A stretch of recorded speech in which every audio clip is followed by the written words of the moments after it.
Hey guys, welcome to my channel Studyology with Kunal. Guys, in case if you're not subscribed my channel, do subscribe it and press the bell icon. Guys, today we would be starting with class 11 accounts, and the chapter we are starting is chapter number 1, accounting and its terminology. Friends, before starting the chapter, it is very important for us to understand the meaning of word accounting as well as the process of accounting. So today our main focus is to learn and understand the definition of accounting. Friends, according to AICPA, that is American Institute of Certified Public Accountants, accounting is an art of recording, classifying and summarizing in a significant manner and in terms of money, transactions and events which are in part at least of financial character and interpreting the result thereof. Friends, in order to understand this definition, I think I'm supposed to teach you the process of accounting, because once I teach you the process of accounting, it becomes very easy for you to understand the definition of accounting and learn it. So we are starting with the process of accounting. Friends, 7 steps are included in process of accounting. We are starting with the first one, that is identification.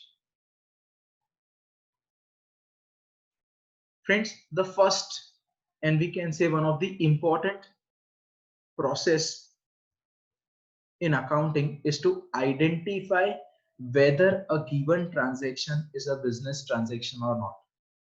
So friends, first of all आपको identify करना पड़ेगा कि जो transaction है वो business transaction है कि नहीं है. एग्जाम्पल, आपके स्क्रीन के सामने दो ट्रांजैक्शंस हैं. फर्स्ट है purchase goods for business and second example is paid school fees of son. So friends, यहाँ पे आपको आइडेंटिफाई करना है कि कौन सा बिजनेस ट्रांजैक्शन है और कौन सा बिजनेस ट्रांजैक्शन नहीं है. फ्रेंड्स, आप खुद सोचो, आप रीड करो एग्जांपल्स को और आप सोचो कि कौन सा बिजनेस ट्रांजैक्शन है और कौन सा नहीं है. Friends, yes, you are right. Purchase goods for business, yes, वो बिजनेस के साथ रिलेटेड है. Yes, we are suppose to record it in the books of accounts. Yes, हम उसको बिजनेस ट्रांजैक्शन बोल सकते हैं. फ्रेंड्स, एग्जांपल नंबर 2 की अगर मैं बात करूं तो paid school fees of son. Friends, आपने अपने सन की, आप अपने डॉटर की, आप अपने सन की स्कूल फीस पे कर रहे हो. वो बिजनेस ट्रांजैक्शन नहीं है, वो बिजनेस के साथ रिलेटेड नहीं है. Hence it should not be recorded in books of accounts. So the first step is identification, that is you are supposed to identify which is a business transaction and which is not a business transaction. So the first step is identifying, that is identification. Okay friends, the second step after identification, you are supposed to measure that particular transaction in terms of money. Friends, आपको उस transaction को money के terms में major करना पड़ेगा. Sir example दो. For example, purchase goods for business. Let's say question को थोड़ा हम डिटेल करते हैं. Purchased 1000 kg rice for business. Friends, अगर आप क्वेश्चन को अच्छे से सुन पा रहे हो, if you are able to understand the question, then I said purchase 1000 kg of rice for business. You cannot write purchase of rice 1000 kg. We are supposed to find the value in terms of money. For example, the money measurement could be 5000, 10,000, 15,000. In short, friends, जो मैं बोलना चाहता हूँ वो ये बोलना चाहता हूँ कि आप अपने बिजनेस ट्रांजैक्शंस को की वैल्यू ढूंढे. आपको उसकी वैल्यू मनी टर्म्स में ढूंढना है. So second point is money measurement. First of all, identify whether it is business transaction और not. once you have identified the business transactions, you are supposed to find out their value in terms of money. आपको money के terms में उनका value ढूंढना पड़ेगा. Friends, the third one is recording. once you have identified the business transactions, you have find out their value in terms of money, आपने उनको identify कर दिया, आपने उनको money के terms में ढूंढ लिया, now it's the time to record the transaction. अब time है कि आप उन transactions को record करो. So यहाँ पे क्वेश्चन आता है कि सर बिजनेस ट्रांजेक्शन्स को कहाँ पे रिकॉर्ड करेंगे? तो आपको रिकॉर्ड करना है एक बुक में जिसको हम बोलेंगे journal. Friends, all the business transactions are recorded in a book जिसको हम बोलते हैं जर्नल. सो गाइस, आइडेंटिफाई कर दिया आपने, उसका वैल्यू मनी के टर्म में ढूंढ लिया, आपने सभी बिजनेस ट्रांजैक्शन को एक जगह पे रिकॉर्ड कर दिया जिसको हम बोलेंगे जर्नल. फोर्थ नंबर पे जो आता है वो आता है classifying, that is classification. Friends, after recording all the transactions in journal book, now it's the time to classify them. Classify means, for example, let's say अभी आपका business है तो आप अपने business में purchase करोगे, sales करोगे, purchase sales purchase sales purchase sales. Friends, number of times आप purchase करोगे and number of times आप sales करोगे throughout the year. आपने उन्हीं सब परचेस एंड सेल्स ट्रांजैक्शंस को आपने जर्नल में रिकॉर्ड कर दिया है. इन केस अगर मैं आपसे ऐसा पूछता हूं कि परचेस के ट्रांजैक्शंस आप मुझे इकट्ठा दिखा दो, आप मुझे एक ही प्लेस पे आप परचेस के ट्रांजैक्शंस दिखा दो, आप मुझे एक ही प्लेस पे आप सेल्स के ट्रांजैक्शन दिखा दो. सो फ्रेंड्स, जर्नल वो फैसिलिटेट नहीं करता है, जर्नल आपको वो फैसिलिटी नहीं देता है. इसके लिए आपको बनाना पड़ेगा लेजर. सो आप क्या करोगे? क्लासिफाइंग में आप जर्नल में जो आपने ट्रांजैक्शंस रिकॉर्ड किए हैं उनको आप क्लासिफाई करो. फॉर एग्जांपल, आप परचेस का लेजर बनाओगे, आप सेल्स का लेजर बनाओगे, आप वी कैन से किसी पर्टिकुलर पार्टी का आप कैपिटल का लेजर बना सकते हो. In short, we can prepare numerous ledgers. So friends, the fourth point is classifying. Identification हो गया, मनी मेजरमेंट हो गया, सभी ट्रांजैक्शंस को एक जगह पे रिकॉर्ड कर दिया हमने जर्नल ने. अभी फ्रेंड्स, जर्नल से हम क्या करेंगे? ट्रांजैक्शंस को क्लासिफाई करेंगे, परचेस बुक में डालेंगे, सेल्स बुक में डालेंगे, ऐसे करके हम उनको क्लासिफाई करेंगे. फ्रेंड्स, क्लासिफिकेशन फिनिश होने के बाद अभी हम उन ट्रांजैक्शंस की समरी बनाएंगे. हम क्या बनाएंगे? उनकी समरी बनाएंगे.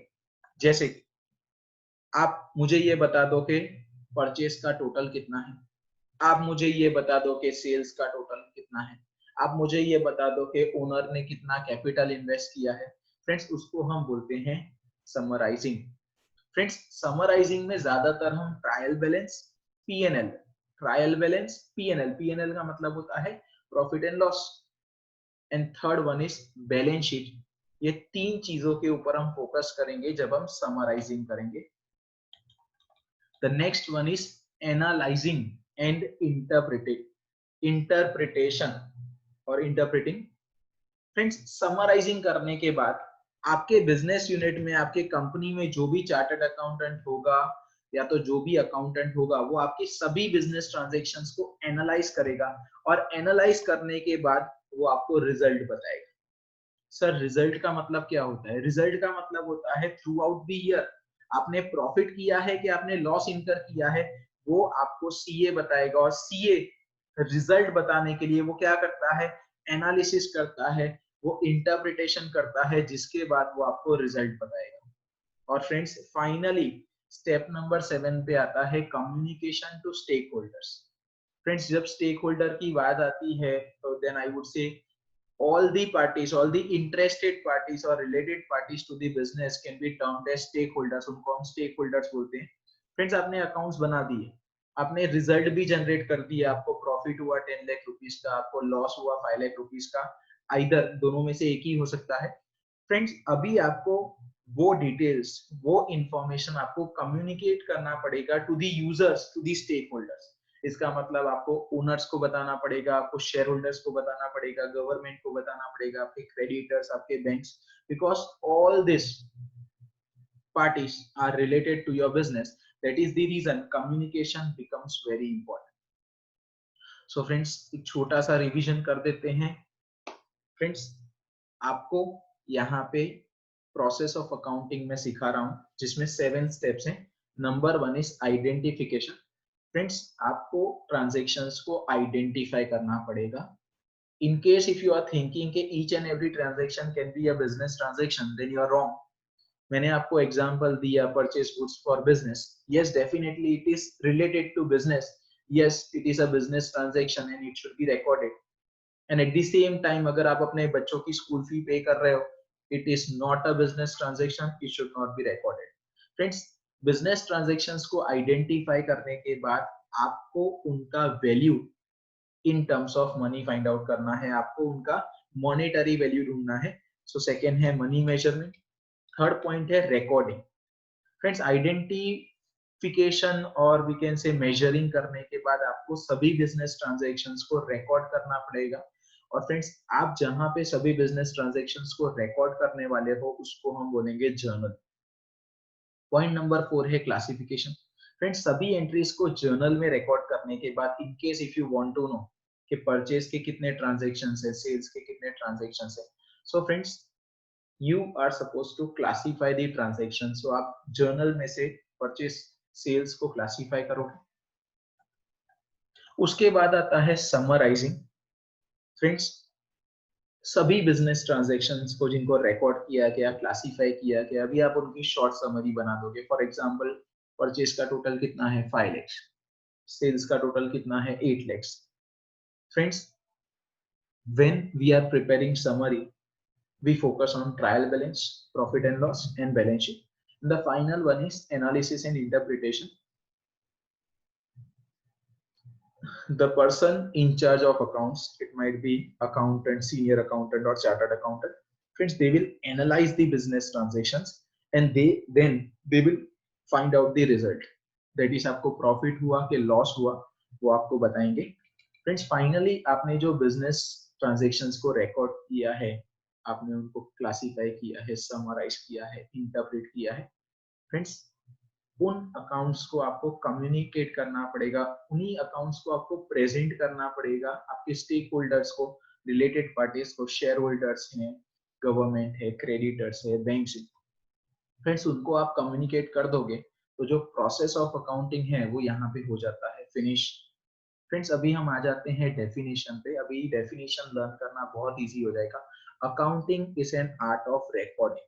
याद करो, मैंने आपको सिखाया कि आप सभी बिजनेस ट्रांजैक्शन को जर्नल में रिकॉर्ड करोगे. उसके बाद आप क्या करोगे, क्लासिफाई करोगे. याद कीजिए, मैंने आपको बताया था कि आप परचेज को अलग करोगे, सेल्स को अलग करोगे, उसको हम बोलेंगे क्लासिफाइंग लेजर में करोगे. और फ्रेंड्स, आप समराइजिंग करोगे. समराइजिंग कहाँ पे करोगे आप, ट्रायल बैलेंस, P&L और बैलेंस शीट में, in a significant manner and in terms of money. Friends, आप बिजनेस ट्रांजैक्शंस को, कौन से बिजनेस ट्रांजैक्शंस को रिकॉर्ड कर रहे हो जिनका वैल्यू मनी टर्म्स में आप फाइंड आउट कर सकते हो. एंड फाइनली हम क्या करेंगे, उनके रिजल्ट्स को इंटरप्रेट करेंगे. फ्रेंड्स, इसको हम बोलते हैं अकाउंटिंग. इस डेफिनेशन को लर्न करना अब हो जाता है बहुत इजी.